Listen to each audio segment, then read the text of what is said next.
The spirit that killed Stephen roho iliyomuua Stefano was in the Jews. ilikuwa ndani ya Wayahudi. Is that very clear? Sawa. The spirit in the Jews Roho iliyokuwa ndani ya is Wayahudi the same spirit that was in Jezebel. ni roho ile ile iliyokuwa ndani ya Jezebeli. What that spirit was doing among the Jews Kile roho hiyo ilikuwa ikifanya miongoni mwa Wayahudi was to claim Moses, claim Moses, kudai Musa, claim Abraham, kudai Ibrahimu. but it was just the same way it claims Mary today. Kwa njia ile roho hii inadai Mary ni wao. The same way it claims Peter was theirs. Njia ile ile inadai kwamba Peter alikuwa ni wao. It was the same spirit in the Jews. Ilikuwa ni roho huyo ndani ya Wayahudi. Claiming that Abraham was theirs. Ikidai kwamba Ibrahimu ni wao. That Moses was theirs. Eti Musa alikuwa ni wao. That they did wrong to kill the prophet. Kwamba walifanya vibaya kuwaua their fathers. Their fathers, baba zao. But they were killing the prophet of the prophet. Lakini walikuwa pale walikuwa wakiua nabii wa manabii. Jesus Christ. Yesu Kristo. Is that clear? Sawa. It's the same spirit. Now, so I was saying, kwa hivyo nilikuwa nasema when Christianity was inaugurated on the day of Pentecost, wakati Ukristiano ulianza siku ya Pentecost, and it suffered in the hands of the Jews, na ukateseka mikononi mwa Wayahudi, and I said here on Wednesday, na nilisema hapa siku ya Jumatano, the religion of the Jews kwamba dini ya Wayahudi was the religion of Babylon. Ilikuwa ni ile dini ya Babiloni. It was just a branch of it. Ilikuwa tu ni tawi lake. Only it was calling itself Pharisees. Ila tu ilijiita Wafarisayo.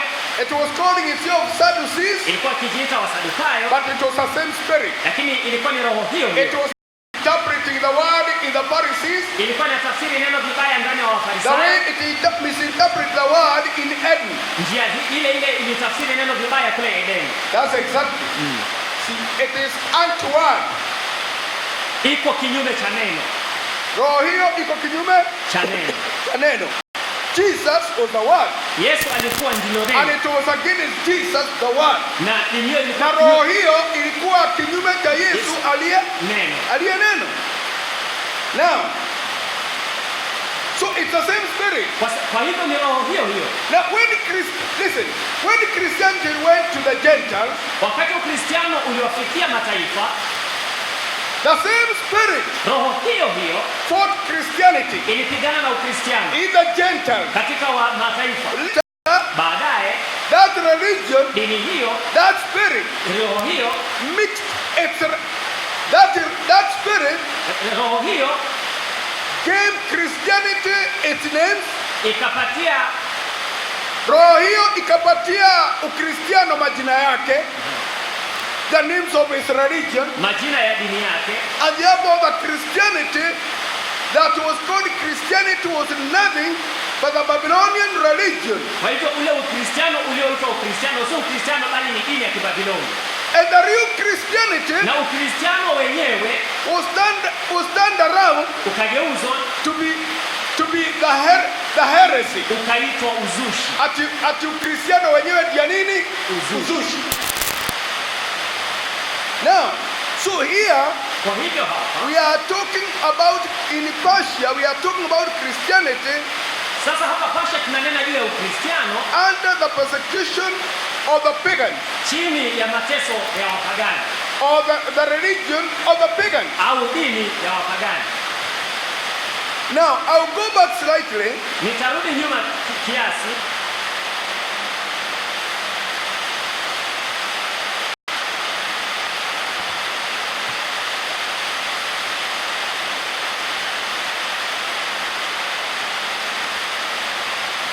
That when Constantine died, wakati Constantine alipokufa, his son took over, mwanae alichukua mamlaka, the empire, kama mfalme. And now, na sasa this Arian doctrine, sasa mafundisho haya ya Arius, which had failed to get ground in the time of Constantine. ambayo yalishindwa kuenea wakati wa Constantine. Mafundisho haya ya Arius ambayo yalikosa kupata msingi wakati wa Constantine after his death. Baada ya kifo chake, and the son took over, na mwanae akachukua nafasi yake. The son backed, mwanae akaunga mkono that doctrine, mafundisho hilo. Is that clear? Sawa. What had been found not to be the one, kile ambacho kilikuwa kimegunduliwa, kile ambacho kilikuwa kimepatikana si neno, the word authority, uongozi wa dunia came and authenticated it as the Christianity. Uongozi wa dunia ulikuja ukauthibitisha eti ndio Ukristo. Ati ndio ukweli. Ndio ukweli. See? What is it? Ni nini hiyo? It was showing ilikuwa inaonyesha that truth and error kwamba kweli na uongo was no longer or were no longer being weighed with the what? Hazikuwa zinapimwa na neno. Now they could be just directives. Sasa ingekuwa tu ni maagizo. And that's the spirit of the denomination. Na hiyo ni roho ya madhehebu.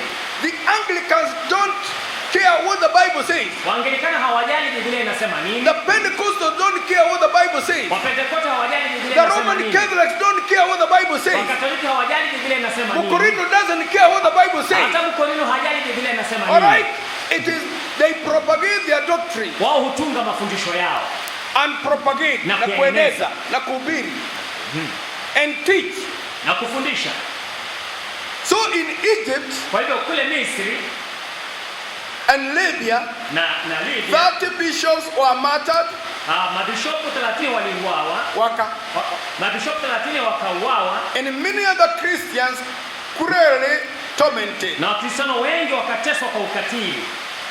And in AD 386, na katika mwaka wa 386, George, the Arian bishop of Alexandria, bishop mafundisho haya Arius wa Alexandria, under the authority of the emperor, akiungwa mkono na mfalme, began a persecution akaanzisha mateso in that city katika mji huo of Alexandria and its environs, na viunga vyake, and carried that persecution on, na kaendeleza mateso hayo with the most evil severity. Kwa ukali mkuu sana. He was assisted in his diabolical or cruel malice. Alisaidiwa katika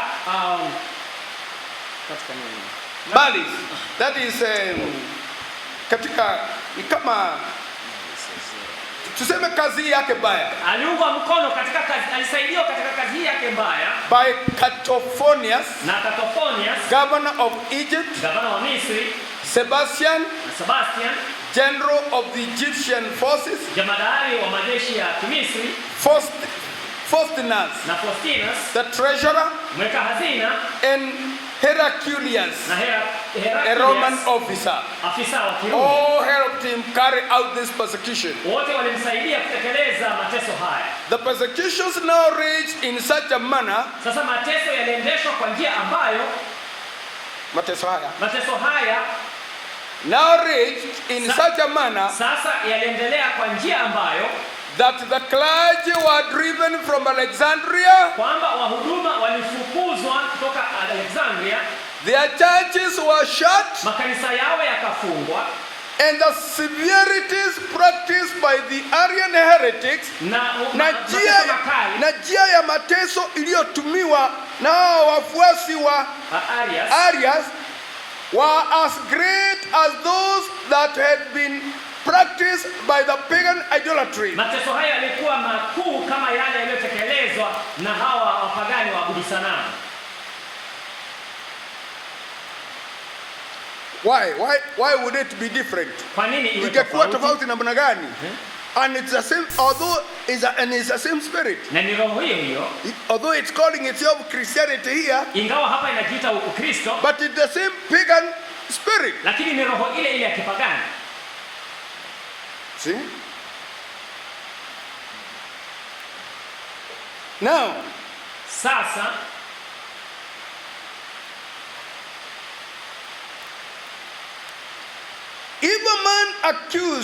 if a man accused of being a Christian made his escape, kama mtu ambaye alishtakiwa kwamba yeye ni Mkristiano agetoroka, alright, sawa, then his whole family were massacred. Basi jamii yake yote ingeuawa. Basi jamii yake yote iliuawa. And his effects confiscated. Na mali yake ikatwaliwa. Did you see that? Umeona hiyo? If Deuri escaped, kama Deuri angetoroka, they would kill sister Deuri, wangemua dada Deuri, the whole family, jamii nzima, and confiscate his property. Na mali yake yote itwaliwe. Persecution under Julian the Apostate. Mateso chini ya yule Julian muasi. This emperor was the son of Julius Constantius. Huyo mfalme alikuwa ni mwana wa Julius Constantius. And the nephew of Constantine the Great. Na mpwa wa yule Constantine mkuu. He studied the basics of grammar. Alijifunza sarufi, msingi wa sarufi, under the inspection of Madonius, chini ya uangalifu wa Madonius, a eunuch, towashi, and a heathen of Constantinople. Na kafiri wa Constantinople. Constantinople was a city named after Constantine. Constantinople ni mji uliopewa jina baada ya Constantine. Jina la Constantine. Yeah, those of you who ever read history. Wale ambao mlijifunza historia. His father, baba yake, that is the father of Julian, yani baba wa Julius, sent him sometime after to Nicomedia. Baadaye alimtuma kwa muda huko Nicomedia, to be instructed in the Christian religion. Aweze kufundishwa dini ya Ukristo. By the bishop of Eusebius, na bishop wa Eusebius, his kinsman. Wa jamii yake. But his principles were corrupted by the harmful doctrines of Eusebius. Lakini msimamo wake ulipotoshwa na mafundisho mabaya ya kuangamiza ya Potens. Eusebius. Mafundisho ya kuangamiza ya Eusebius. The rhetorician. He was a rhetoric. Alikuwa ni mtu wa kama mnenaji hivi. Mnenaji sana. And Maximus, the magician. Yule mchawi. They spoiled him. Walimharibu. Constantius dying the year 361 AD. Akifa mwaka 361. Julian succeeded him, that he succeeded his father. Julian akamrithi, yani akarithi babaye. And had no sooner attained the imperial dignity, na mara tu alipo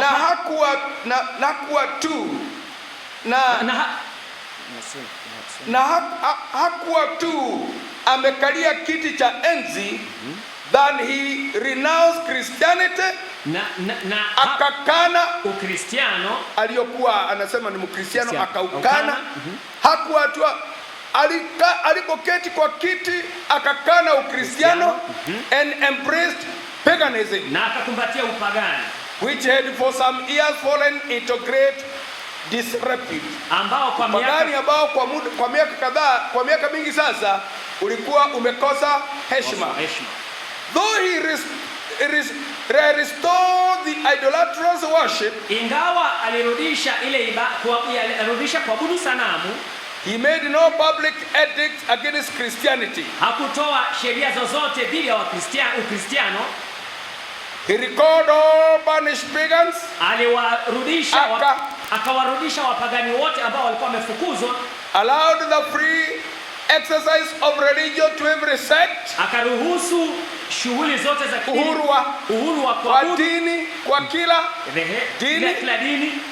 But deprived all Christians of offices at court. court, lakini akawanyima lakini akawafukuza Wakristiano wote kazi zao kotini, in the magistracy, katika mahakama, uhakimu, or in the army, au katika jeshi.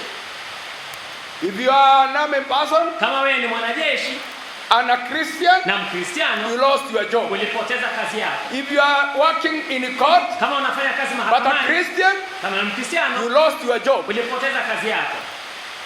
Clear? Sawa. He was chaste.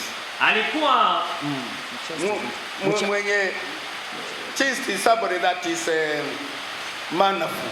Alikuwa mwadilifu, temperate, wa kiasi, vigilant, alikuwa laborious, na mchapakazi, and pious, na pia mcha Mungu.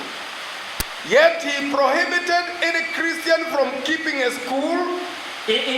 Hata hivyo alizuia Mkristiano yeyote kuendesha shule. Alimkataza Mkristiano yeyote kuendesha shule, biashara ya shule or public seminary, au seminari ya umma, seminary of learning, au seminari ya umma ya kujifunza, and deprived all the Christian clergy, na akawanyima wahubiri wote wa Kristiano of the privileges granted them by Constantine the Great. Akawanyima fursa zote ambazo walikuwa wamepatiwa na yule Constantine mkuu. Wahubiri wote wakanyang'anywa haki zao zote ambazo walikuwa wamepatiwa na babu yake. Bishop Basil made himself first famous. Kwanza alijifanya mwenye ukuu, maarufu by his opposition to Arianism, kwa kupinga mafundisho ya Arius. Brought upon him the vengeance of Arian, na hiyo ilimletea kisasi kutoka kwa Bishop Arian bishop wa mafundisho ya Arius wa Constantinople, kutoka Constantinople. He equally opposed paganism. Pia kwa kiwango hicho walipinga upagani. Yani huyu Bishop Basil, he was against the doctrine of Arius. Alikuwa kinyume cha mafundisho ya Arius. He also opposed paganism. Pia alipinga upagani. The emperor's agents, mawakala au maagenti wa mfalme, in vain tampered with the Basil by means of promises. Walijaribu kumuzima huyo Basil kwa kumpa ahadi nyingi. See? Threats, matisho, and rats. Na pia he was firm in the faith. He was firm in the faith, alikuwa thabiti katika imani, and remained in prison, na alisalia gerezani to undergo some other sufferings, kupitia mateso mengine. In other words, he was arrested, yani alikamatwa, put on racks, akawekwa kwenye hizi racks. You know, it's like you know, a rack is something like wire. Rack ni mahali ambapo kama pawaya hivi unaweza wekelea kitu juu. Yes. So he was put there. Baba akawekwa huko. Sometimes hot racks. Wakati mwingine hata zinawekwa moto. Racks with spikes. Au zina vitu vya kudunga. He was tortured. Aliteswa. See. Basil.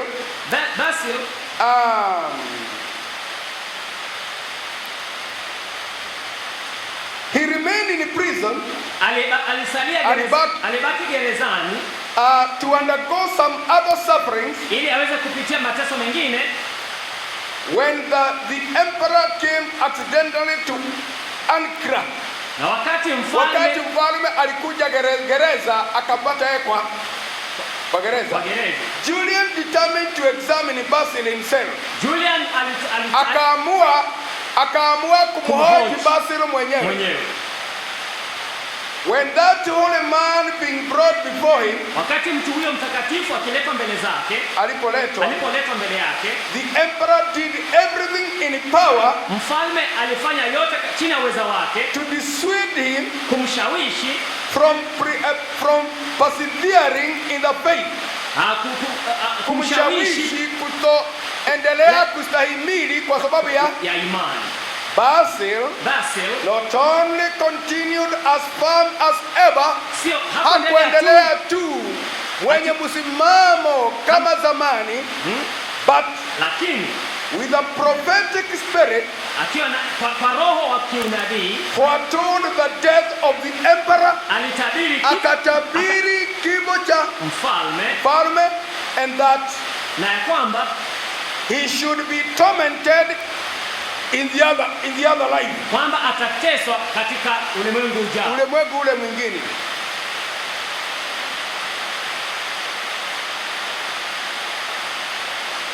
See, who is this saying this to the emperor? Ni nani huyu anayesema maneno haya kwa mfalme? A prisoner, mfungwa. So what do you expect the emperor to do? Unatarajia mfalme afanye nini? How do you expect him to behave? Unatarajia atende kwa njia gani? Enraged at what he had, akikasirishwa na yale aliyosikia, Julian commanded that the body of Basil should be torn every day in 7 different parts.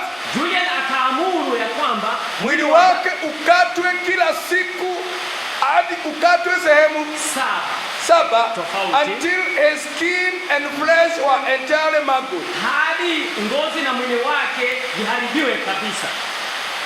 This inhuman sentence hukumu hii isiyo ya kibinadamu was executed with rigor, ilitekelezwa kwa nguvu au kwa juhudi, fahamu, and the matter expired under its severities, na huyu mtia imani akafa kutokana na uchungu wa mateso hayo. On June the 28th, mwezi wa Juni tarehe 28 AD 362, mwaka 362.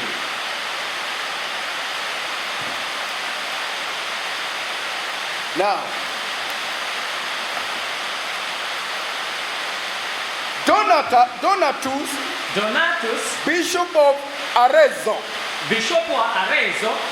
and Hilarius, a hermit, suffered about the same time. Also Gordian, a Roman magistrate, Artemius, commander-in-chief of the Roman forces in Egypt, being a Christian, was deprived of his commission, madaraka yake, then of his estate, mali yake, and lastly of his head.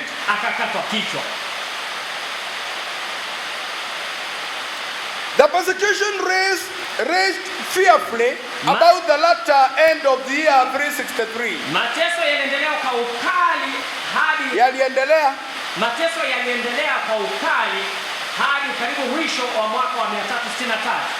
But lakini as many of the Martyrs have not been handed down to us, kwa kuwa mengi yaliyotendeka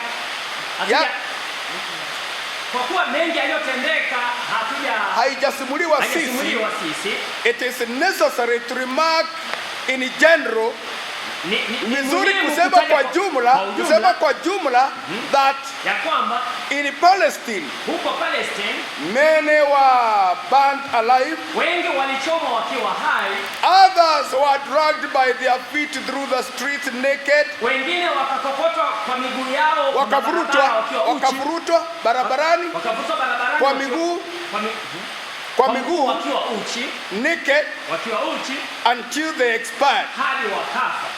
Some were scalded to death, wengine walichomwa na vitu moto hadi kufa, many stoned, wengi wakapigwa mawe, and great numbers na idadi kubwa had their brains beaten out with clubs, walipigwa na rungu mpaka bombo zao zikatoka nje.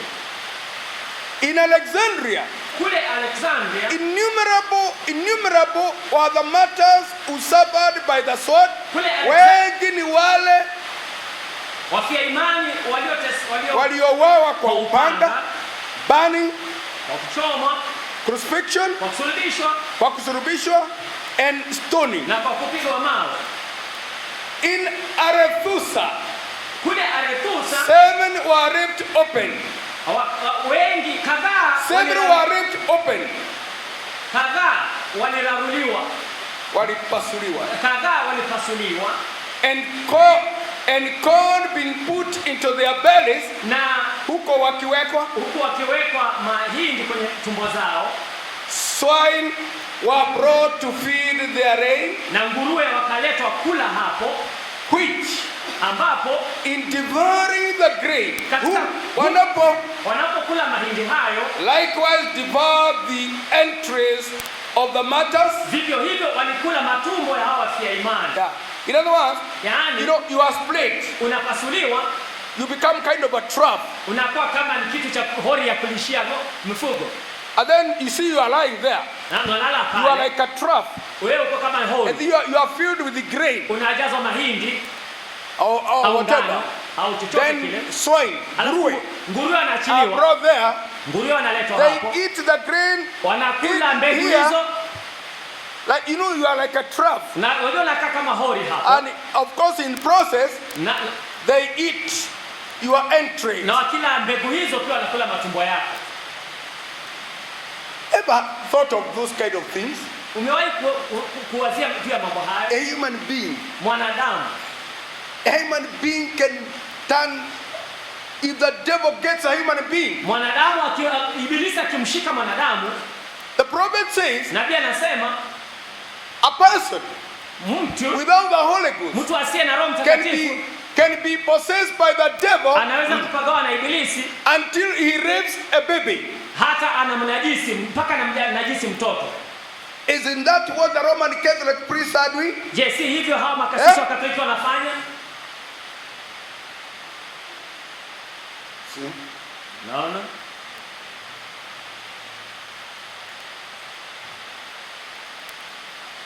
human being, wanadamu without the Holy Ghost, wanadamu wasio na Roho Mtakatifu.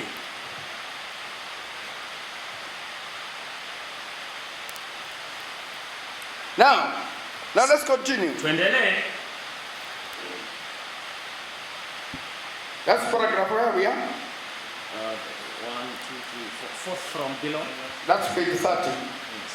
Yeah? Yes. 1, 2, 3, 4 from below.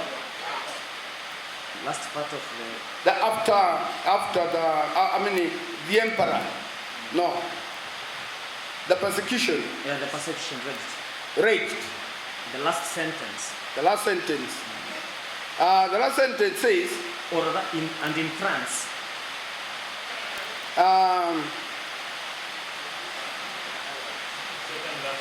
That is in Thrace. Yes. And in Thrace. Na huko Thrace. Emilianus was burned at the stake. Alichomwa akiwa amefungiwa miti. Kwa mti. And Domitius. Na Domitius murdered in a cave. Aliwawa katika pango. Whither he had fled for refuge. Ambapo alikuwa ametorokea kupata hifadhi. Alikimbilia kupata hifadhi. The emperor na mfalme Julian the Apostate, Julian yule muasi, died of a wound which he received in his Persian expedition. Alikufa kutokana na jeraha alilolipata kutokana na safari yake ya Persia. AD 363. Mwaka wa 363. And even while expiring, na hata alipokuwa akifa, uttered the most horrid blasphemies. Alitamka makufuru mabaya sana. He was succeeded by Jovian, alirithiwa na Jovian, who restored peace to the church. Alirejesha amani katika kanisa. Kwa kanisa. After the disease of Jovian, baada ya kifo cha Jovian, Valentinian succeeded to the empire. Valentinian akachukua ufalme and associated to himself Valens, na akasaidiana na Valens. who had the command in the east. Aliyekuwa na utawala upande wa mashariki. Upande wa mashariki wa ufalme. In the east. And was an Arian. Na huyu alikuwa anaamini mafundisho ya Arius. Alikuwa mfuasi wa Arius. Of unrelenting and perfecting disposition. Asiyesita uncompromising. Asiyekuwa kupatana na alikuwa na roho ya kutesa. Persecution of the Christians by the gods and vandals. Mateso ya Wakristiano kutokana na hawa goth na wavando. Many Scythian gods, wengi wa hawa goth wa Scythia, having embraced Christianity, wakisha kukumbatia Ukristiano, about their time of Constantine the Great, wakati ule wa Constantine yule mkuu, the light of the gospel spread itself considerably in Scythia. Ile nuru ya injili ilienea sana huko Scythia.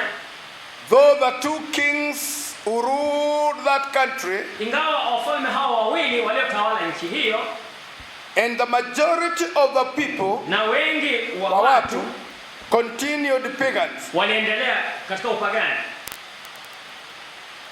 Fritejan, king of the west gods, mfalme wa goth wa magharibi, was an ally to the Romans. Alikuwa ni rafiki wa Warumi.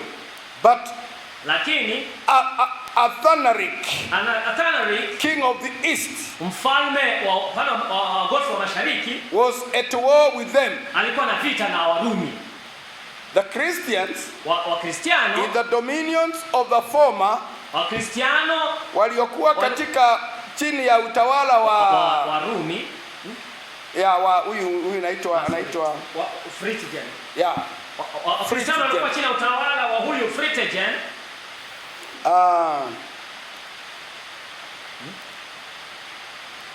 Lived unmolested.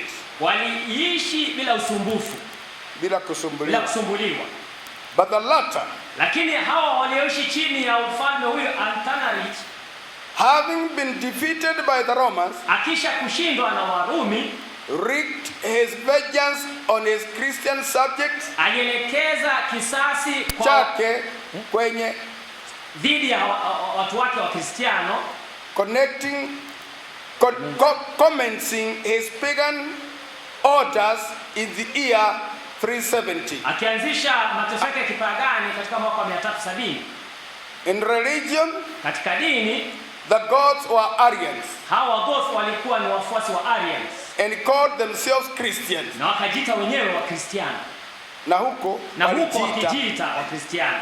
Therefore, kwa hivyo, they destroyed all the statues and temples of the heathen gods. Wakaharibu misikiti, sanamu na misikiti yote ya miungu ya kikafiri. But did no harm to the Orthodox Christian churches. Lakini hawakudhuru makanisa ya wale wa Kristo wa kwanza.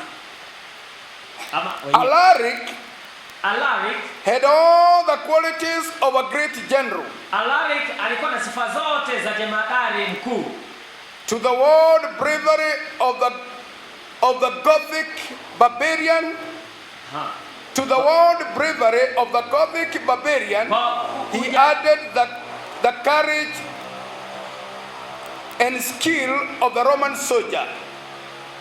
To the world bravery of the Gothic barbarian, kwa ujasiri wa mtu wa Goth, kafiri wa Goth, aliongeza ujasiri na ujuzi wa askari wa Kirumi.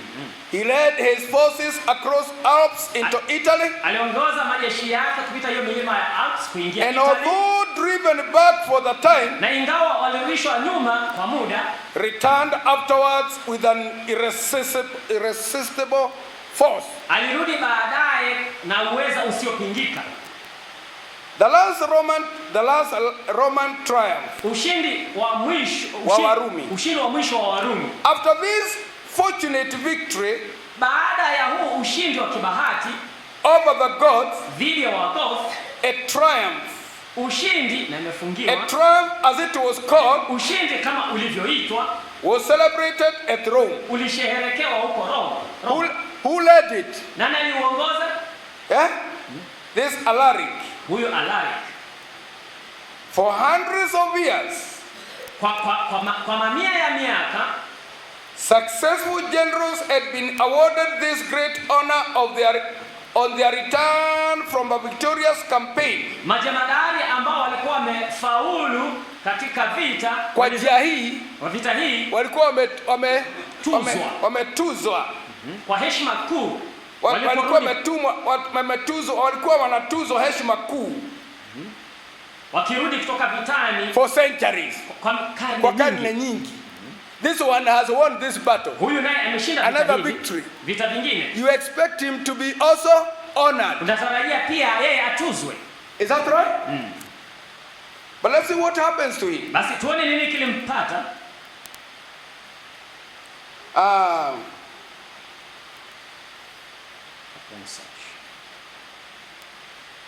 Upon such occasions, na katika sherehe kama hizo za ushindi mkuu namna hiyo, the city was given up for days to the marching of troops. Muji ulishuhudia ulitengwa kwa siku kadhaa zilitengwa kwa mji kwa majeshi kupiga gwaride. Laden with spoils, wakiwa wanabeba vitu walivyotoa vitani, walivyonyang'anya adui. And who dragged after them prisoners of war, na waliovuruta huko wakivuruta kwa chini wale mateka wa vita walioteka wa adui. Among whom were often captive kings, miongoni mwao mara nyingi kulikuwa ni wafalme waliotekwa, walioshindwa kule wakakamatwa, and conquered generals, na majenerali walioshindwa. This was to be the last Roman triumph. Ushindi huu uliopatikana na Alaric ulikuwa ndio ushindi wa mwisho wa Kirumi. This was for it is celebrated the last Roman victory. Kwa kuwa unasherehekea kama ushindi wa mwisho wa Kirumi. Although it had been won by Stilcho, ingawa ushindi huu ulifanikishwa na Stilcho, the general, yule jemadari, it was the boy emperor, alikuwa ni huyu kijana mfalme Honorius, who took the credit, aliyechukua sifa, entering Rome in the car of victory, akiingia Roma katika gari la ushindi, and driving to the capital, na kiendesha gari hilo hadi makao makuu, hadi ikulu, amid the shouts of the populace, miongoni mwa shangwe kutoka kwa umma. Afterward, baadaye, as it was customary on such occasions, baadaye kama ilivyokuwa desturi katika sherehe kama hizo, there were bloody combats kulikuwa na in the Colosseum. Kulikuwa na mapambano ya umwagikaji wa damu katika michezo ya kupigana na visu. Yeah, brother Terere.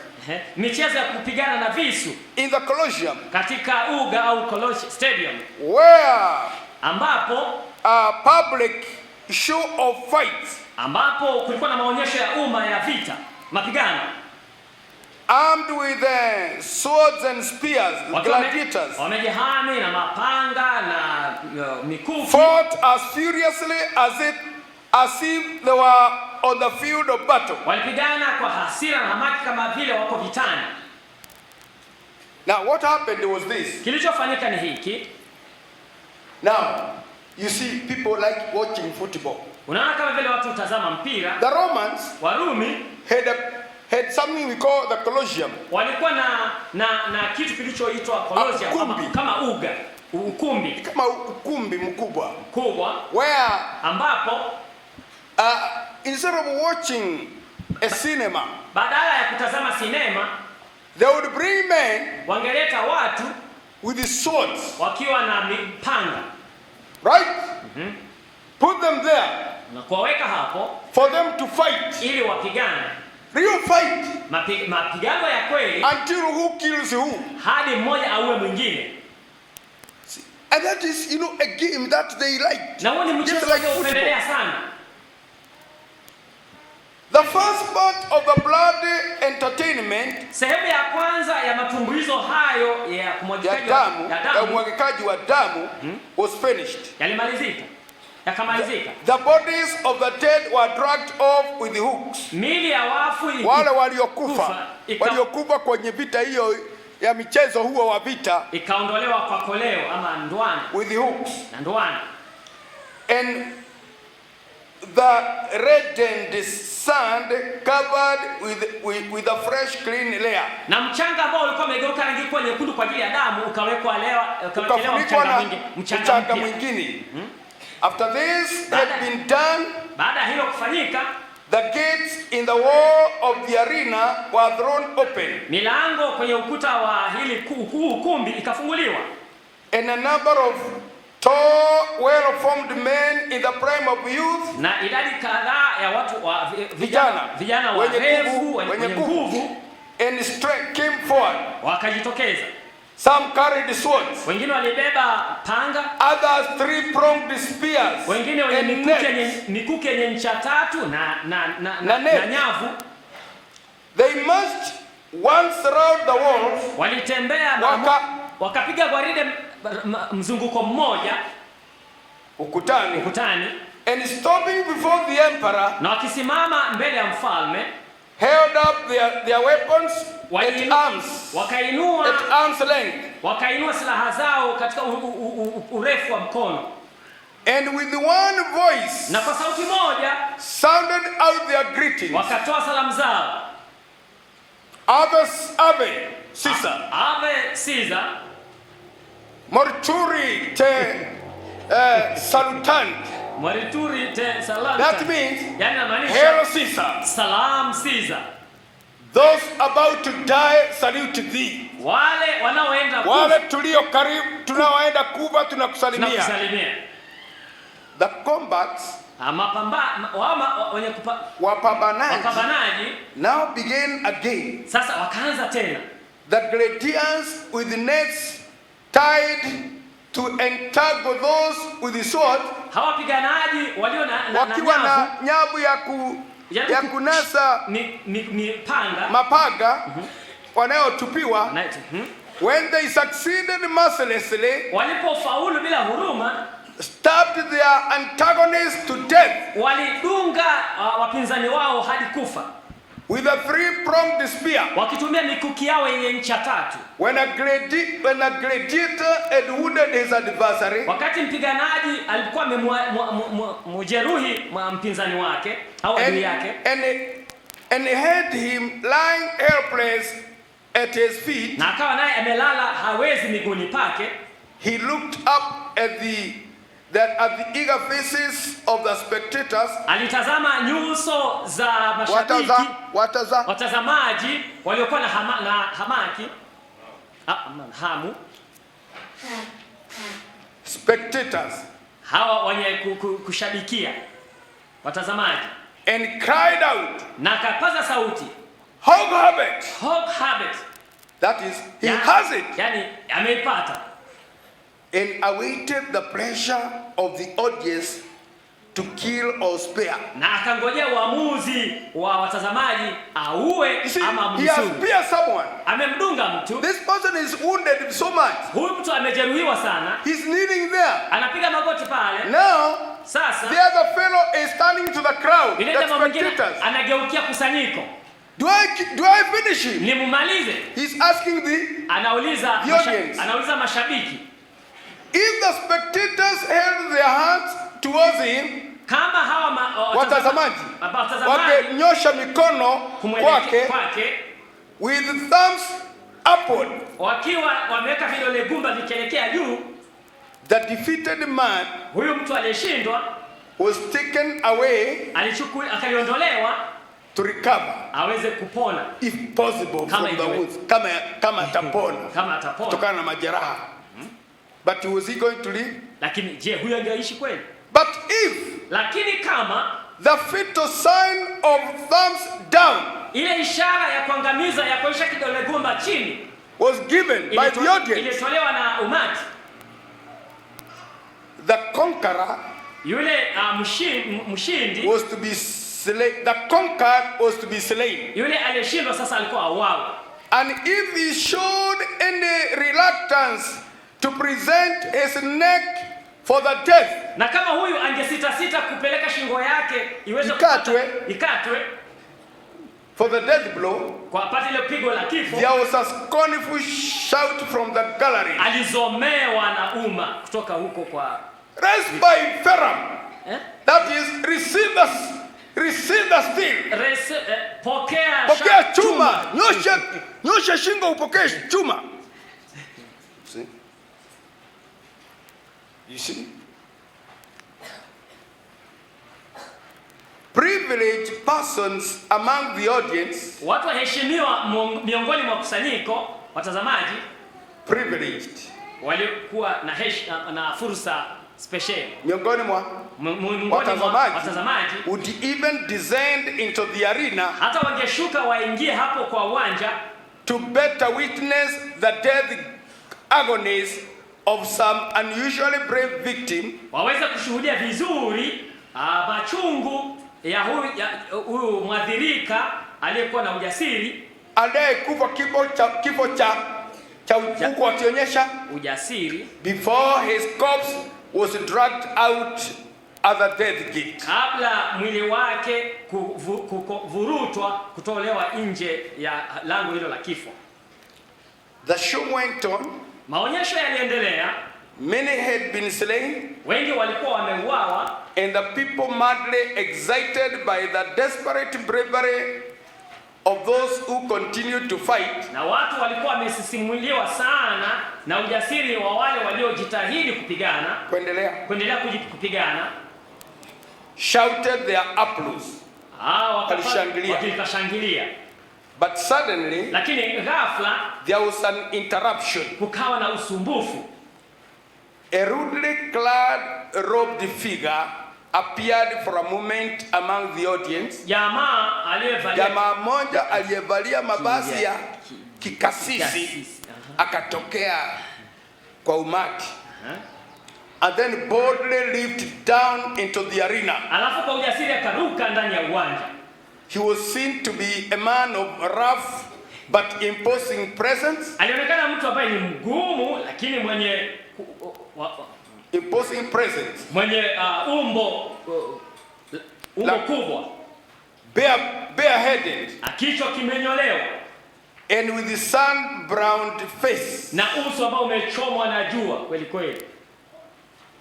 Without hesitating an instant, bila kusita hata kidogo, he advanced upon two gladiators engaged in a life and death struggle. Alisonga akaelekea kwa wapiganaji wawili waliokuwa katika mng'ang'ano huo wa kifo. And laying his hand upon one of them, na akiwekelea mkono wake juu ya mmoja wao, sternly reproved him, kwa ukali akamkemea, for shedding innocent blood, kwa kumwaga damu isiyo na hatia. And then, alafu turning towards the thousands of angry faces, akigeukia umati uliokuwa unamkasirikia, raged around him, walio mkasirikia, called upon them, akawaambia in a solemn deep toned voice, katika sauti nzito ya kusihi, which resounded through the deep enclosure, sikika katika ukumbi huo. These were his words. Haya ndio maneno yake. Haya ndio yaliyokuwa maneno yake. Do not requite, do not repay God's mercy. Msilipe rehema za Mungu, in turning away the swords of your enemies, kwa kuondoa panga za adui zenu, by murdering each other, kwa kuuana moja kwa mwingine. In other words, kwa maneno mengine, God's mercy to save you is there. Rehema za Mungu za kuokoa ziko pale. Don't abuse God's mercy by turning swords against one another. Msipuuze rehema za Mungu kwa kugeukiana moja na mwingine kwa mapanga. Angry shouts and cries at once drowned his voice. Makelele ya hasira yalizima sauti yake. Mara moja yakazima sauti yake. The audience told him, umati ukamwambia, this is not place for preaching. Hapa si mahali pa kuhubiri. The old customs of Rome, desturi za zamani za Roma, must be observed. Lazima ziwekwe. On gladiators, ziwekwe juu ya hawa wapiganaji. Thrusting aside the stranger, wakimsukumia mbali huyu mgeni, the gladiators hawa wapiganaji would have again attacked each other, tena wangeshambuliana tena moja na mwingine. But the man stood between, lakini mtu huyo akasimama kati yao, holding them apart, akiwaweka kando, and trying in vain to be heard, na kijaribu bila kuwezekana asikizwe. Sedition, uasi, down with him. Mwondoeni huyu. Was then the cry. Hicho ndicho kilikuwa kilio. And the gladiators, na hawa wapiganaji, enraged at the interference of an outsider with their chosen vocation, hawa wapiganaji wakikasirishwa na kusumbuliwa na huyu mtu kwa kazi yao hii ambao wamechagua, at once stabbed him to death. Kwa mara moja wakamchoma hadi kufa, wakamchoma panga. Stones or whatever missiles came to hand, mawe au chochote ambacho wangepata, also rained down upon him from the furious people. Pia kikamnyeshea kikitupwa na watu ambao walikuwa na hasira nyingi. And thus he perished. Na kutokana hiyo akafa in the midst of the arena. Katikati ya uwanja.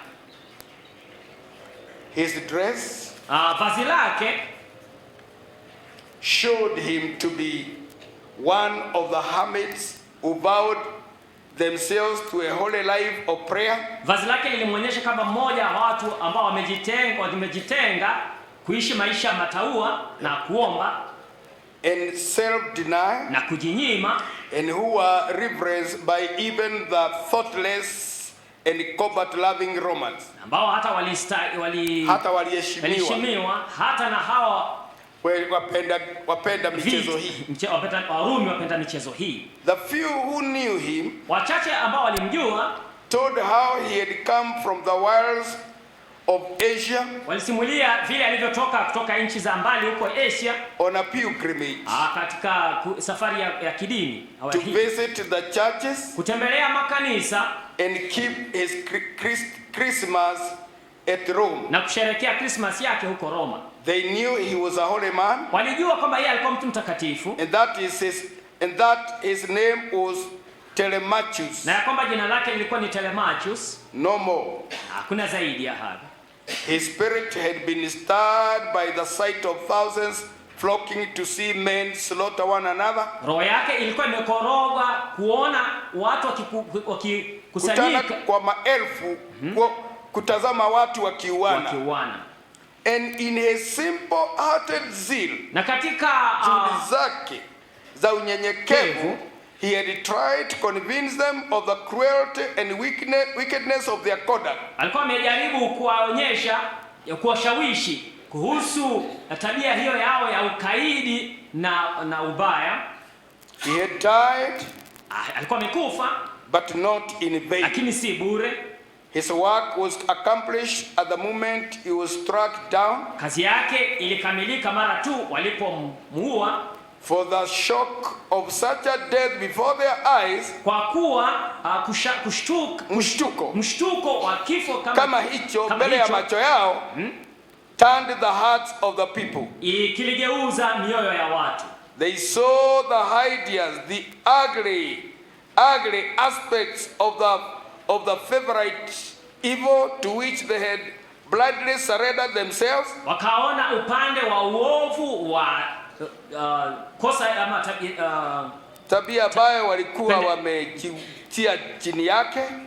And from the day Telemachus fell dead, na kutoka siku ile ambayo Telemachus alifariki in the Colosseum, katika uwanja, no other fight of gladiators was ever held there.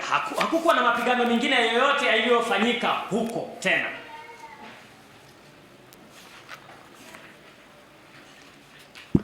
Right? Sawa.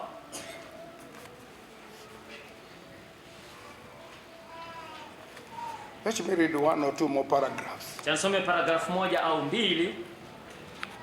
Persecution from about the middle of the 5th to the conclusion of the 7th century. Mateso kutoka kama katikati ya karne ya 5 hadi kuelekea mwisho wa karne ya 8. Ya karne ya 7. Yeah. Proterius was made a priest by Cyprian, alifanywa kasisi na Cyril, bishop of Alexandria, bishop wa Alexandria, who was well acquainted with his virtues, ambaye alikuwa anajulikana sana kwa sifa zake, before he appointed him to preach. Kabla hajamteua kuhubiri. On the death of Cyprian, baada ya katika kufariki kwake Cyril, the see of Alexandria, jimbo la Alexandria, was filled by Discorus. Jimbo la Alexandria lilisimamiwa na Discorus, was a long time enemy to the memory and family of his predecessor. Alikuwa adui wa jadi wa zamani kwa kumbukumbu na jamii ya aliyemtangulia. Being condemned by the council of Charleston, akisha kuhukumiwa na chama cha kanisa cha mabishopu cha mabishopu wa Charleston, for having embraced the errors of Eutychus, kwa kukumbatia mafundisho ya Eutychus, though the errors, makosa ya Eutychus, he was deposed, akaondolewa. And Proterius was chosen to fill the vacant see. Proterius akateuliwa kuchukua na kusimamia jimbo ambalo lilikuwa hana mwangalizi sasa. Who was approved of by the emperor. Na yeye pia akaidhinishwa na mfalme. This occasioned a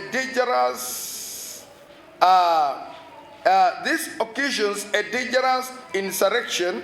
Hii ilileta msukosuko au uasi mkuu. For the city of Alexandria was divided into two factions. Kwa kuwa mji wa Alexandria uligawanyika sehemu mbili. The one to espouse the cause of the old. Moja kuendeleza msimamo wa kale. Msimamo wa kale. And the other of the new prelate. Na wengine wanamuga mkono huyu bishop mpya. In one of the commotions, katika moja ya mizozo hiyo, the Eutychians, hao wafuasi wa Eutychia, determined to wreak their vengeance on Proterius. Wafuasi wa Eutychus waliamua kuelekeza au kumshambulia Proterius, who fled to the church for sanctuary, aliyetorokea kanisani kupata hifadhi. But on Good Friday, lakini katika Ijumaa Kuu AD 457, mwaka 457, a large body of them rushed into the church. Kundi kubwa la watu hawa likaelekea kanisani and barbarously murdered the prelate, na kwa kiunyama wakamuua mhubiri. After which they dragged the body through the streets, na baada ya hapo wakavuruta mwili barabarani, insulted it, wakautusi, cut it to pieces, wakaukatakata vipande, burned it, wakauchoma, and scattered the ashes in the air, na kutawanya majivu hewani. Hermenegildas, a Gothic priest, kasisi wa Kigoth, was the eldest son of Leovigildas, alikuwa ndiye mwana mkuu wa a king of the gods, mfalme wa hawa Goth, in Spain. Kule Spain. This prince, huyu mwana wa mfalme, was originally an Arian, ambapo hapo awali alikuwa mfuasi wa mafundisho ya Arius, became a convert to the Orthodox faith, akafanyika mfuasi wa ile imani ya kwanza by means of his wife kupitia mke wake Ingoda.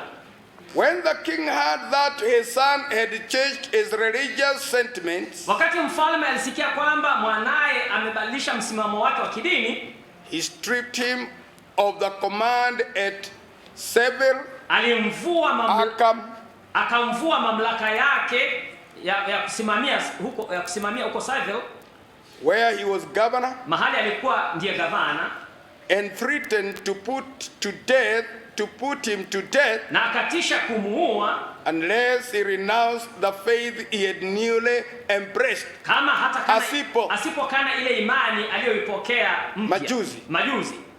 The prince, huyu mwana mfalme, in order to prevent the execution of his father's mimesis, ili kuzuia kutekelezwa kwa hasira ya baba yake, began to put himself into a position of defense, akaanza kujipanga kujitetea, and many of the Orthodox persuasion in Spain declared for him, na wengi walio na msimamo wa ile imani ya kwanza wakasimama naye huko Spain, wakasimama naye. The king, yule mfalme, annoyed at this act of rebellion, akikasirishwa na tendo hili la uasi, began to punish all the Orthodox Christians, akaanza kuadhibu Wakristiano wote wale wa kwanza, who could be seized by his troops, ambao wangeweza kukamatwa na askari wake.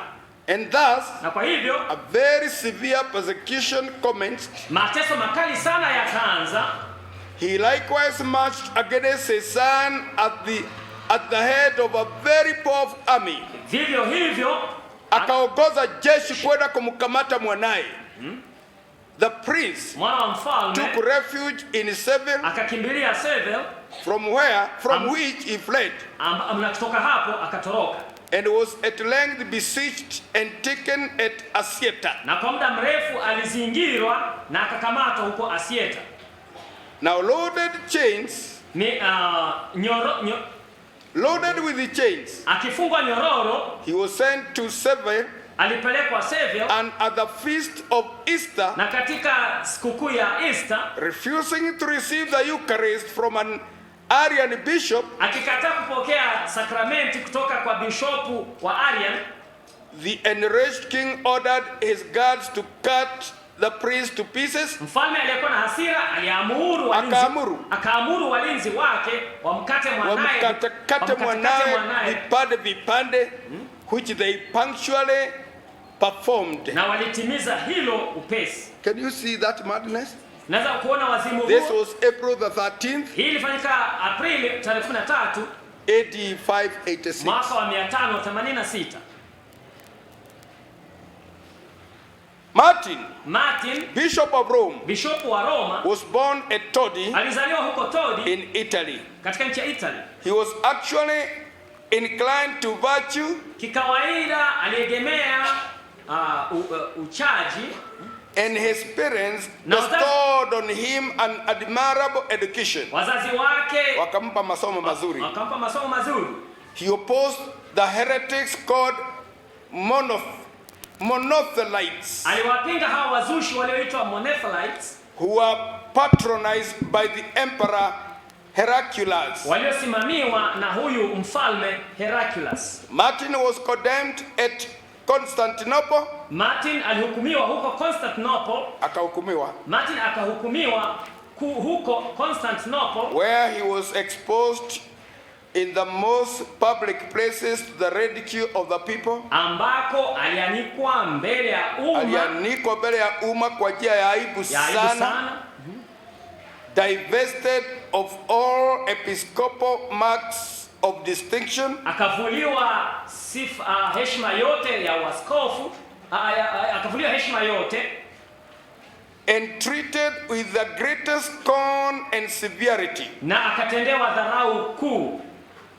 After lying some months in prison, baada ya kukaa gerezani kwa miezi kadhaa, Martin was sent to an island. Martin alipelekwa katika kisiwa fulani. Martin akapelekwa kisiwa fulani at some distance, kilichokuwa mbali, and there na huko cut to pieces. Akakatwa vipande. AD 655. Ilikuwa ni mwaka wa 655. John Bishop wa Bergamo in Lombardy, huko Lombardy, was a learned man, alikuwa ni mtu msomi and a good Christian. Na Mkristiano mzuri. He did his utmost endeavors to clear the church from errors of Arianism. Alijaribu alivyoweza kusafisha kanisa kutokana na mafundisho ya Arius. And joining in this holy work with John, na kijiunga na Yohana katika kazi hii takatifu, Bishop wa Milan, he was very successful against the heretics, alifaulu sana dhidi ya hawa wazushi, on which accounts he was assassinated, na kwa sababu hiyo aliuawa July the 11th, Julai tarehe 11, AD 683, mwaka wa 683. Killian was born in Ireland, alizaliwa huko Ireland, and received from his parents, na akapokea kutoka kwa wazazi wake, a pious Christian education. Masomo ya Kikristo. He obtained the Roman pontiff's license to preach to the pagans in Franconia. Akapata leseni ya kuhubiri kutoka kwa Pope, kuhubiria wapagani wa Franconia huko Ujerumani. In Germany. Huko Ujerumani. At Wurzburg. Huko Wurzburg. He was converted. He converted Gobert. Akamuongoza Gosbert kwa wokovu. The governor. Aliyekuwa gavana. Whose example was followed by the greater part of the people in 2 years after. Ambaye mfano wake ulifuatwa na watu wengi miaka 2 baadaye.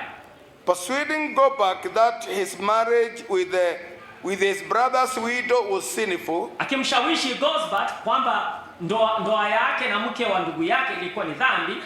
The latter had him beheaded. Huyo Gosbert alisababisha kukata kichwa kwake. Persecution from the early part to the 8th. Mateso ya sehemu ya kwanza ya karne ya 8 to near the conclusion of the 10th century. Hadi karibu mwisho wa karne ya 10. Boniface, Archbishop of Mainz, bishop mkuu wa Mainz, and father of the German church, na baba wa kanisa la Jerumani, was an Englishman, alikuwa ni Mwingereza, and is in ecclesiastical history, na katika historia ya huduma ya kidini, katika historia ya dini, ya kanisa, katika historia ya kanisa, looked upon as one of the brightest ornaments of this nation. Alitazamwa kama mfano mzuri sana wa taifa. Originally, mwanzoni, his name was Winfred. Jina lake lilikuwa Winfred or Winfrid. And he was born at Keaton. Na alizaliwa huko Keaton in Devonshire. Huko Devonshire. Then part of the West Sussex. Wakati ikiwa sehemu ya magharibi ya ufalme wa Saxon. When he was only about 6 years of age, alipokuwa na umri wa miaka 6 tu, he began to discover an inclination or tendency to reflection. Alianza kugundua mvuto wa kutafakari, and seemed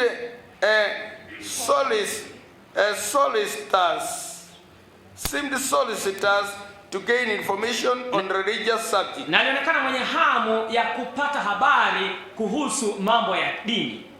Wolfram, the abbot, mtunza huyo abbot, finding that he possessed a bright genius, akiona kwamba alikuwa na mtu mwenye akili ya kipekee, as well as a strong inclination to study, pia aliyependelea sana kusoma, had him removed to Natsele, alimpeleka Nutsel, a seminary of learning, seminari ya kujifunza, in the diocese of Winchester, katika jimbo la Winchester, where he would have a much greater opportunity ambapo angekuwa na fursa bora zaidi of attaining improvement than at Exeter. Ya kufaulu zaidi kuliko huko Exeter. After due study, baada ya kujifunza sana, the abbot, seeing him qualified for the priesthood, abbot alikuwa kwamba amefuzu kuwa kasisi, obliged him to receive that holy order, akamsihi apokee ofisi hiyo when he was about 30 years old, alipokuwa na umri wa miaka 30, from which time wakati he began to preach toka hapo alianza kuhubiri and labor for the salvation of his fellow creatures, na kufanya kazi kufanya kazi kwa ajili ya wokovu ya viumbe wenzake au wokovu wa wenzake. He was released to attend a synod of bishops. Aliruhusiwa kuhudhuria mkutano wa mabishopu. Yeah? Aliruhusiwa kuhudhuria mkutano wa mabishopu in the kingdom of West Saxons. Huko ufalme wa magharibi wa Saxons. He afterwards, na yeye baadaye, in 1719, katika mwaka wa 719, went to Rome, alienda Roma, where Gregory II, ambapo Gregory wa pili, who then sat in Peter's chair. You remember Peter's chair? Ambaye wakati huo ndiye alikuwa anakalia kiti cha Peter, that he was the Pope, and alikuwa Pope, received him, alimpokea with a great friendship, kwa urafiki mkuu, and finding him full of all virtues, na kimwona kwamba amejaa sifa zote that compose the character of an apostolic missionary, ambazo zinafaa missionary wa kimitume, dismissed him without commission at large to preach the gospel to the pagans. Alimwachilia bila majukumu kwenda kuhubiri injili kwa mapagani, wherever he found them, mahali popote alipowapata. Passing through Lombardy, akipitia Lombardy and Bavaria, he came to Thuringia, alifika Thuringia, which country had before received the light of the gospel, nchi ambayo hapa awali ilikuwa imepokea injili ya nuru ya injili. He next visited at Utrecht, kisha akatembelea Utrecht, and then proceeded to Saxony, alafu akaelekea Saxony, where he converted some thousands to Christianity, ambapo aliongoza maelfu kwa Ukristiano. During the ministry of this meek prelate, wakati wa huduma ya huyu mhubiri mpole, Pepin was declared king of France. Pepin alitangazwa kuwa mfalme wa France. It was that prince's ambition to be crowned by the most holy prelate he could find. Ilikuwa ni hamu ya huyu mfalme kutawazwa na mhubiri aliyekuwa mtakatifu ambaye angeweza kupata. And Boniface was pitched on to perform that ceremony. Na Boniface alikuwa alichaguliwa kuendesha sherehe hiyo, which he did at Soissons.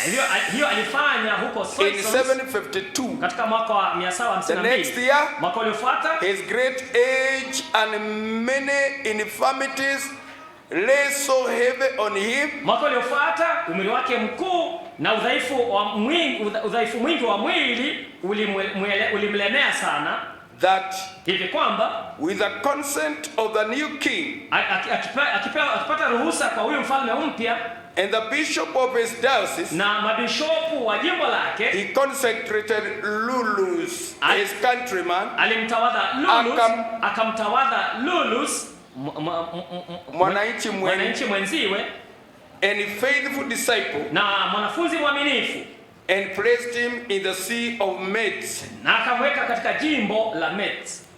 When he had thus eased himself of his charge, alipokwisha basi kujiondolea mzigo huo wa jukumu hilo lake, he recommended the church of Mercy to the care of the new bishop, akakabidhi kanisa la Metz chini ya uangalizi wa huyu bishop mpya, in very strong terms, akiwa na maagizo kwa maneno makuu. desiring he would finish the church at full, akitamani kama angekamilisha kanisa huko full, and see him buried in it, na aone kwamba amezikwa katika ndani ya kanisa hilo, for his end was near. Kwa kuwa mwisho wake ulikuwa umekaribia. Having left these orders, akisha kuacha maagizo hayo, he took boat to the Rhine, akachukua mtumbwi juu ya mto Rhine, and went to Friesland, na akaelekea Friesland, where he converted and baptized several thousands of barbarous natives, ambapo aliongoza kwa wokovu na kubatiza maelfu ya makafiri wenyeji, demolished the temples, wakabomoa misikiti, and raised churches on the ruins of those superstitious structures, na akajenga makanisa juu ya mabaki ya majengo hayo ya kuabudu sanamu. A day being appointed for confirming a great number of the new converts, siku ikishateuliwa ya kuwaingiza. This is Catholicism, He ordered them to assemble in a new open plain. Siku chateuliwa kupatiwa paimara, kawaamuru wakutane pahali pamoja penye tabarare, near the river Bode, karibu na mtu Bode. Bode. Now thither hapa he replied down upon him, wakamvamia, and the companions of his mission in the night, na wenyeji wa hiyo safari yake kwa usiku, and killed him, na wakamuua, and 52 of his companions, na 52 walioandamana naye, and attendants, na wasaidizi wake, on June the 5th, katika June mwezi wa 5 755, mwaka wa 755. Thus fell the great father of the Germanic church. Hivyo ndivyo baba wa kanisa la Kijerumani alikufa.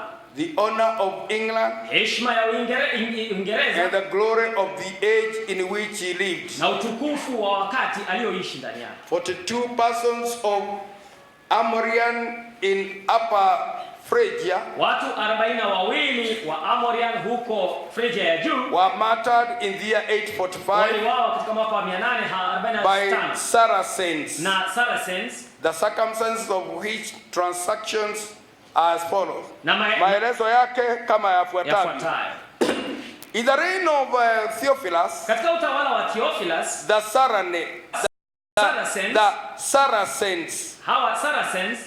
Saracens raised many parts of the Eastern Empire. Saracens walivamia sehemu nyingi, walivamia sehemu nyingi za ufalme wa Mashariki, gained several considerable advantages of the Christians, na wakashinda sana wa Kristiano, took the city of Amorian, wakauteka mji wa Amorian, and numbers suffered martyrdom, na wengi wakauawa.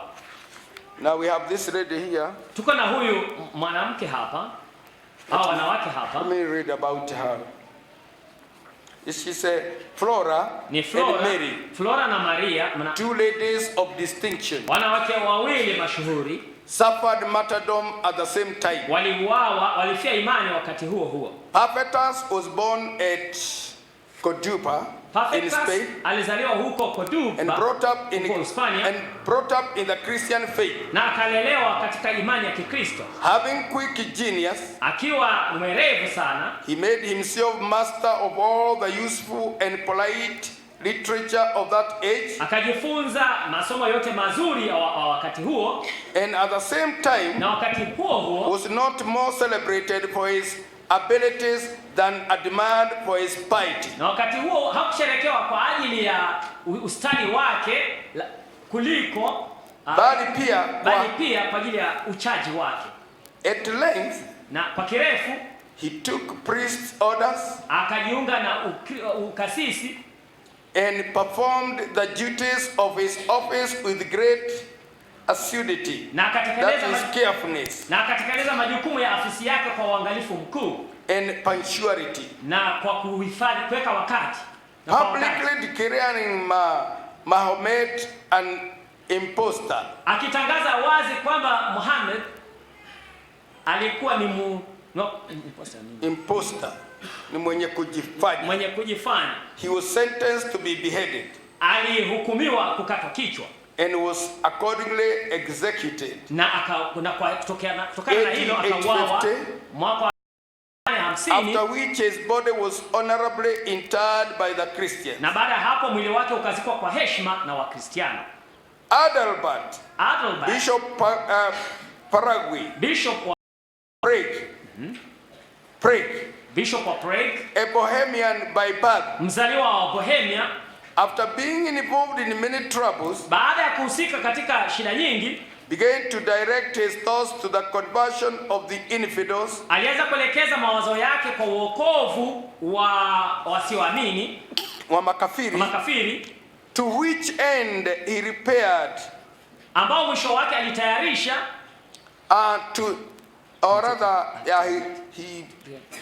he moved to, ambao mwisho wake alihamia, alielekea Danzig, where he converted and baptized many, ambapo aliongoza wengi kwa wokovu na kuwabatiza wengi. Enraged the pagan priests, hiyo iliwakasirisha sana makasisi wa kipagani, that they fell upon him, na wakamvamia and dispatched him with the darts, na wakamuua kwa mishale. On April the 23rd, mwezi wa April tarehe 23, 997, mwaka wa 997. Persecution in the 11th century. Mateso katika karne ya 11. Alfred, Archbishop of Canterbury, Bishop mkuu wa Canterbury, was descended from a considerable family. Alizaliwa katika jamii ya heshima in Gloucestershire, huko Gloucestershire, and received an education suitable to his illustrious birth. Na akapokea masomo yaliyostahili heshima ya kuzaliwa kwake, jamii yake au gazi ya jamii yake. His parents were worthy Christians. Wazazi wake walikuwa na Kristiano wazuri. And Alfred seemed to inherit their virtues. Na Alfred alionekana kurithi sifa zao.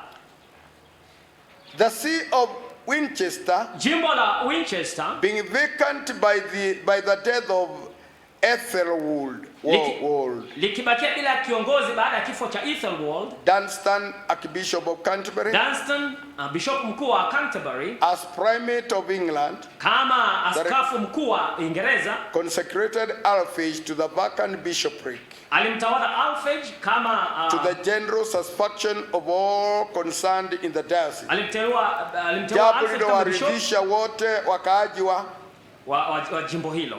Dunstan had an extraordinary respect for Alfred. Dunstan alikuwa na heshima kuu sana kwa Alfred.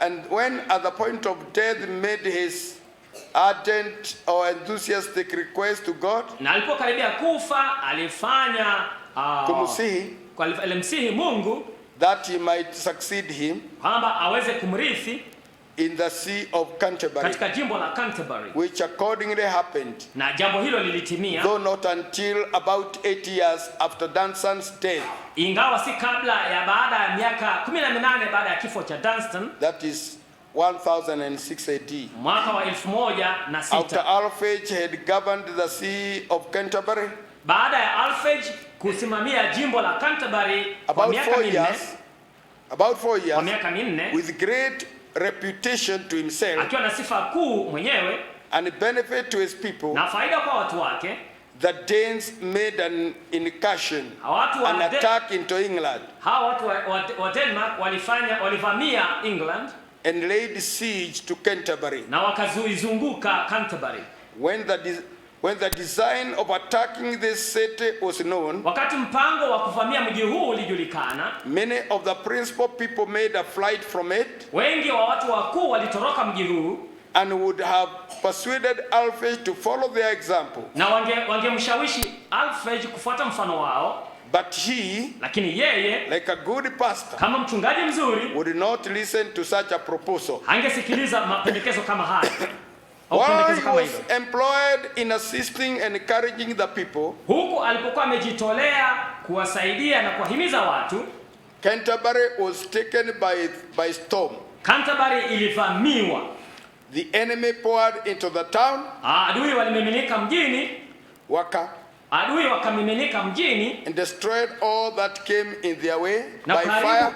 na karibu chochote kilichokuwa njiani mwao kwa moto and sword. na upanga. He had the courage to address the enemy. Alikuwa na ujasiri wa kuhutubia adui and offer himself to their swords, na kujitoa mwenyewe kwa panga zao, as more worthy of their rage than the people, kama aliyestahili hasira yao kuliko watu wanaoua. He begged they might be saved, aliomba kwamba waokolewe, and that they would discharge their whole fury upon him, na kwamba waelekeza hasira zao zote kwake. They accordingly seized him, na kwa hivyo wakamkamata, tied his hands, wakafunga mikono yake, insulted and abused him in a rude and barbarous manner, wakamtusi kwa njia ya kijeuri na kwa njia ya kinyama, and obliged him to remain on the spot until his church was burned, na wakamwamuru kusimama mahali hapo hapo hadi kanisa lake lichomwe. And the monks massacred, na makasisi wauawe. Makasisi wameuawa. They then decimated all the inhabitants. Alafu wakakatakata wakamaliza wakaaji wenyeji wote, both ecclesiastics and laymen, wote viongozi wa dini na watu wafuasi, leaving only every 10th person alive, wakiwacha tu kila mtu wa 10 wakiwa hai, so that hivi kwamba they put 7,236 persons to death. Hivi kwamba waliua watu 7,236. That's a very large number in those days. Hiyo ni idadi kubwa sana siku hizo. And left only 4 monks, na akawacha tu makasisi 4 and 800 laymen, na watu wa kawaida, wafuasi wa kawaida 800 wakiwa hai. After they confined the archbishop in a dungeon, baada ya kumfungia huyo bishop mkuu katika gereza la chini, where they kept him close prisoner for several months, mahali walimweka kama mfungwa kwa miezi kadhaa. During his confinement, katika kifungo chake, wakati wa kifungo chake, they proposed to him to redeem his liberty, walipendekeza kwake kwamba aweze kuwahonga apate with the sum of 3,000 pounds, kwa idadi ya pauni 300,000, and to persuade the king to purchase their departure out of the kingdom, na kumshawishi mfalme waweze kununua kuondoka kwao kutoka kwa ufalme, with a further sum of 10,000 pounds, kwa idadi zaidi ya pauni 10,000, as Alphage circumstances would not allow him to satisfy the exorbitant demand, kwa kuwa hali za Alphage hazingeweza kutosheleza au kumwezesha kukutana na mahitaji yao magumu. Mahitaji hao magumu. They bound him, walimfunga, and put him to severe torment, na wakapitisha mateso makali sana, to oblige him to discover the treasure of the church, kumfanya aweze kumlazimisha waonyeshe mali ya kanisa, hazina ya kanisa, mahali inawekwa, upon which they assured him of his life and liberty, ili akiwaonyesha wangemhakikishia uhuru wake na maisha yake. But the prelate piously persisted in refusing to give the pagans any account of it. Lakini mhubiri aliendelea kukataa kuwaonyesha wapagani pale hazina iko. They remanded him to prison again. Walimrudisha gerezani tena. Confined him 6 days longer. Wakimweka huko siku 6 zaidi. And then, alafu taking him prisoner with them, wakimchukua mateka pamoja nao, to Greenwich, hadi huko Greenwich, brought him to trial there. Walimpeleka mahakamani hapo. Huko he still remained inflexible, bado alisalia asiyetingika, with respect to the church treasure, kuhusu hazina ya kanisa, but exhorted them to forsake their idolatry, bali aliwasihi waachane na ibada ya sanamu, and embrace Christianity, na wakumbatie Ukristiano. This so greatly incensed the Danes, hili lilikasirisha sana hawa watu wa Denmark, that the soldiers dragged him out of the camp, hivi kwamba askari wakamvuruta nje ya kambi, and beat him unmercifully, na wakampiga bila huruma. one of the soldiers who had been converted by him, knowing that his pains would be legally, as his death was determined on, actuated by a kind of barbarous companion, ikiendelezwa na mpagani mwenzake, cut off his head, and thus put the finishing stroke to his martyrdom. Na kwa hivyo akatoa pigo la mwisho la kukufia imani kwake. April 19, 1012, mwaka wa 1112, he killed his bishop, akaua bishop wake, so that the bishop does not continue to suffer, ili bishop asiendelee kuteseka. This transaction, mambo haya happened on the very spot where the church at Greenwich, mambo haya yalitekelezwa mahali pale pale ambapo kanisa la Greenwich, which is dedicated to him, ambalo limewekwa wakfu kwa ajili yake, now stands. Ambapo linasimama sasa.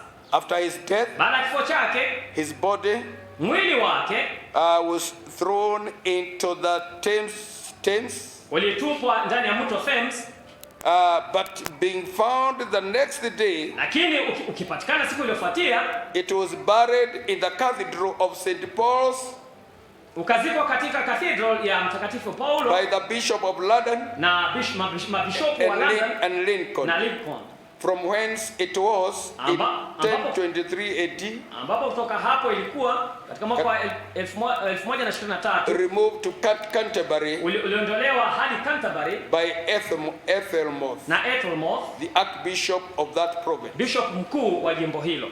Gerald, a Venetian, devoted himself to the service of God. Gerald wa Venetian aliyejitolea sana kwa utumishi wa Mungu. From the tender years, toka uchanga wake, entered into a religious house for some time, aliingia katika nyumba ya dini kwa muda fulani, and then determined to visit the Holy Land. Alafu aliazimu kutembelea nchi takatifu. Going into Hungary, akielekea Hungary, he became acquainted with Stephen, akafahamikiana na Stephen, king of that country, mfalme wa nchi hiyo, who made him bishop of Conard, aliyemtawadha kuwa bishop wa Conard. And Peter, successors of Stephen, waliomrithi Stephen, being deposed, wakiondolewa, Andrew, son of Ladislas, Andrew mwana wa Ladislas, cousin German to Stephen, cousin German to Stephen, ambaye alikuwa ni had then a tender of the crown made upon condition that he would employ his authority in extirpating the Christian religion out of Hungary.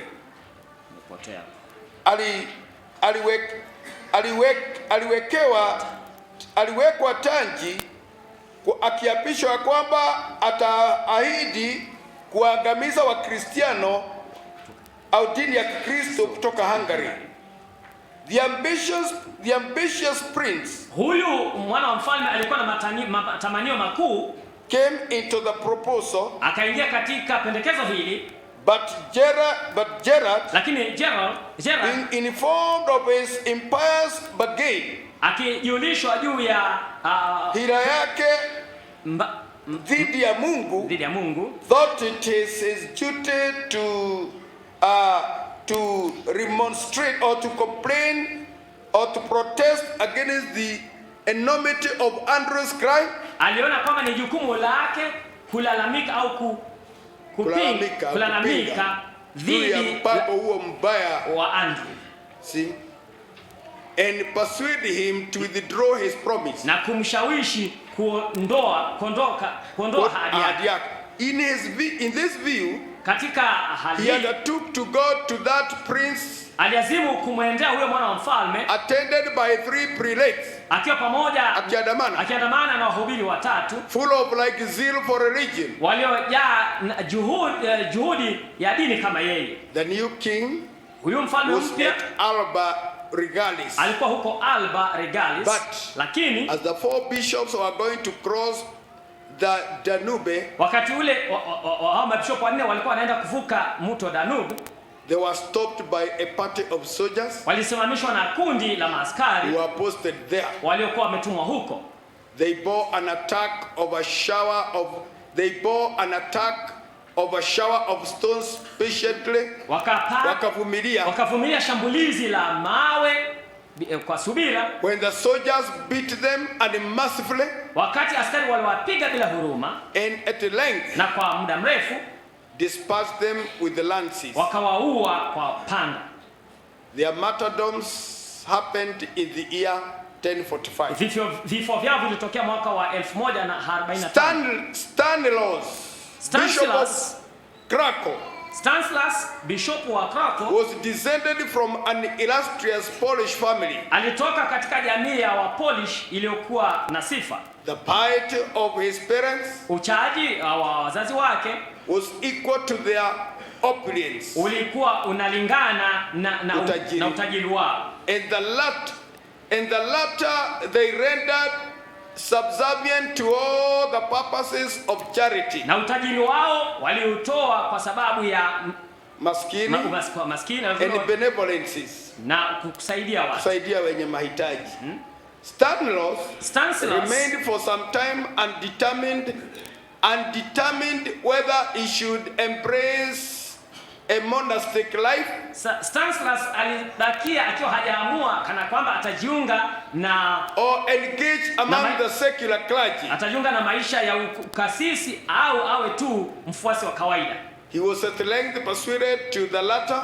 Mwishowe alishawishiwa kujiunga kuwa tu mhubiri wa kawaida by Lambert Zula, Bishop of Krakow, who gave him holy orders alimpa afisi takatifu, a canon of his cathedral, na kumfanya canon wa cathedral yake. Lambert alikufa November 25th, November 25, 1071, mwaka wa 1071, when all concerned in the choice of a successor declared wote waliohusika na Stanislaus, and he succeeded to the prelacy. Wote ambao walihusika na kuchagua mrithi walimchagua Stanislaus kama mrithi wa Bolesław, the second king of Poland, mfalme wa pili wa Poland, had by nature many good qualities. Kwa kawaida alikuwa na sifa nyingi nzuri, but giving away to his passions, lakini akijipeana kwa tamaa zake, he ran into many enormities, aliingia katika makosa mengi, and at length, na mwishowe, had the appellation of cruel bestowed upon him, had the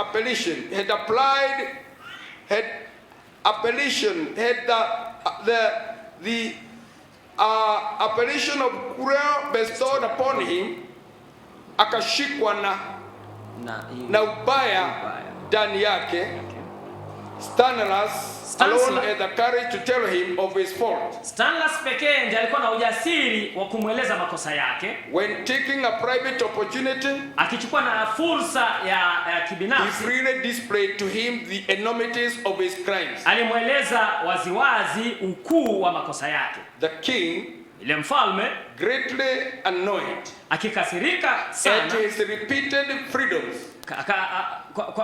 kasirishwa sana, na determined at rate to get the better of a prelate who was so extremely faithful.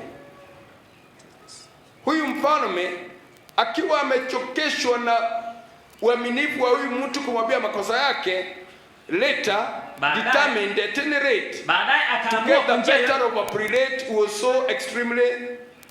so extremely faithful. Baadaye akaamua kwa njia iwayo yote aweze kutafuta kasisi ambaye atakuwa mwaminifu kwake, kwa mfalme. Hearing one day, akisikia siku moja, that the bishop was by himself, kwamba bishop alikuwa peke yake in the chapel of St. Michael, katika kanisa la Mtakatifu Michael, at a small distance from the town, umbali mfupi kutoka mjini, he dispatched some soldiers to murder him. Akatuma askari fulani wamuue. The soldiers readily undertook the bloody task. Maaskari kwa haraka walitimiza jukumu hilo la damu. But when they came into the presence of Stanislaus, lakini walipokuja mbele ya Stanislaus, the venerable aspect of the prelate struck them? Heshima ya huyu Stanislaus iliwagusa with such a kwa kicho kikuu that they could not perform what they had promised. Hivi kwamba hawangeweza kutimiza lile walikuwa wamemwahidi mfalme.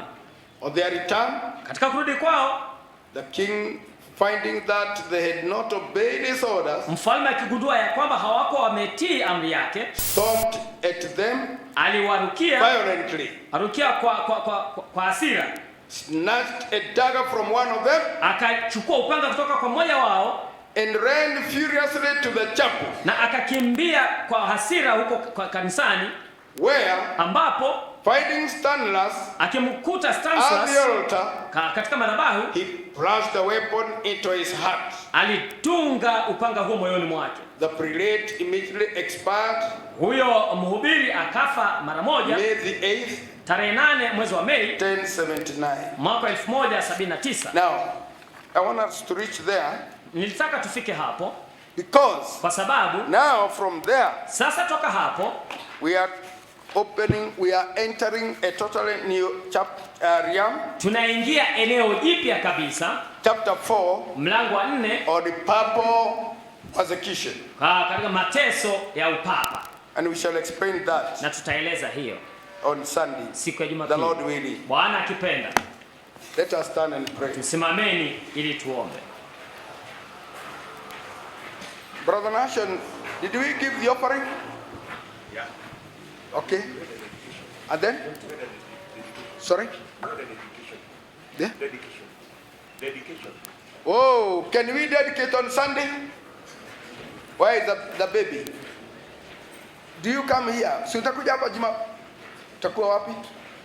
Bring the baby there.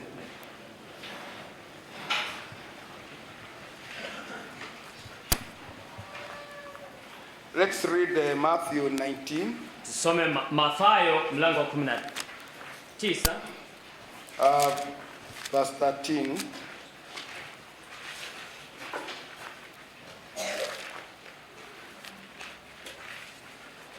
You don't have to just, okay, she can sit. Maybe she will need to sit.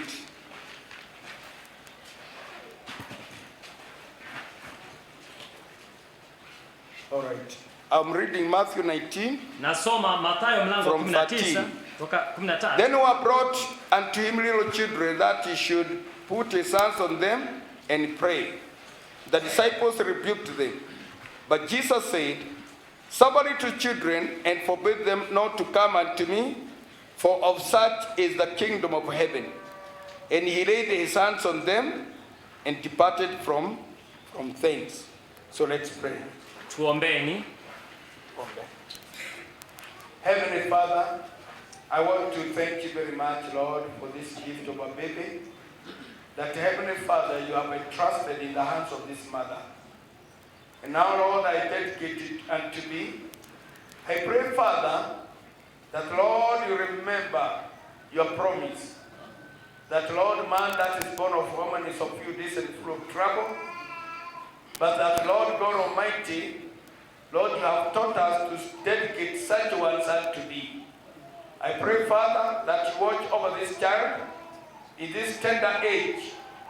And if you tarry, Lord, it comes to the age of accountability, we pray that you may save it from the spirit of this age that is getting further children and making them rebels, even as the scripture says.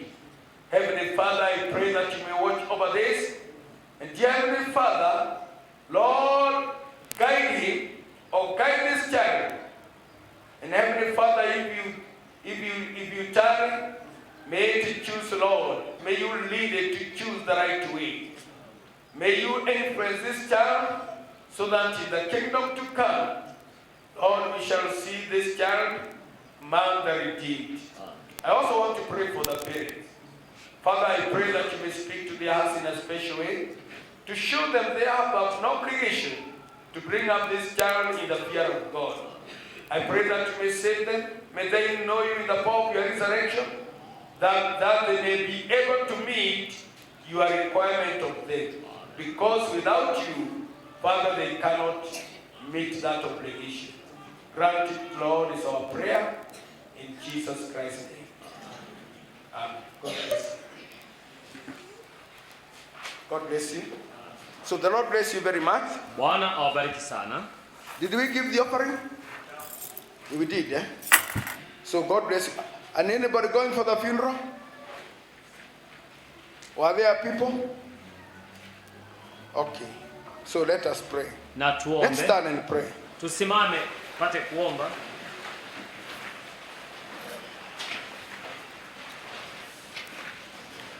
Our Heavenly Father, we want to magnify your holy name. We thank you, dear Heavenly Father, because we see the enemy has mixed his children with thy children. And he would want us, Lord, to see those, Father, who died in the hands of the pagans. And the one under a pagan religion was to see them as saints. But dear Heavenly Father, help us, Lord, dear Father, to have the judgment and the wisdom to separate those that died for you and those who died under the politics of religion. Grant these things is our prayer. We want to thank you, Lord, for all the promises that you have given us, that now, Father, we know where we stand, what's going to happen, and Father, that there is a rapture that's going to come, and that, Lord, you are going to raise up this church to a standard, because the enemy is going to rage one of these days. Oh, into your hands now we commit ourselves. Take care of us now and the hour that is coming. And prepare us, Father, for the going up of your church, because we pray believing in Jesus Christ's name. Amen. The Lord bless you very much. I know it's late. Till we meet, till we meet, till we meet at Jesus' feet. Till we meet.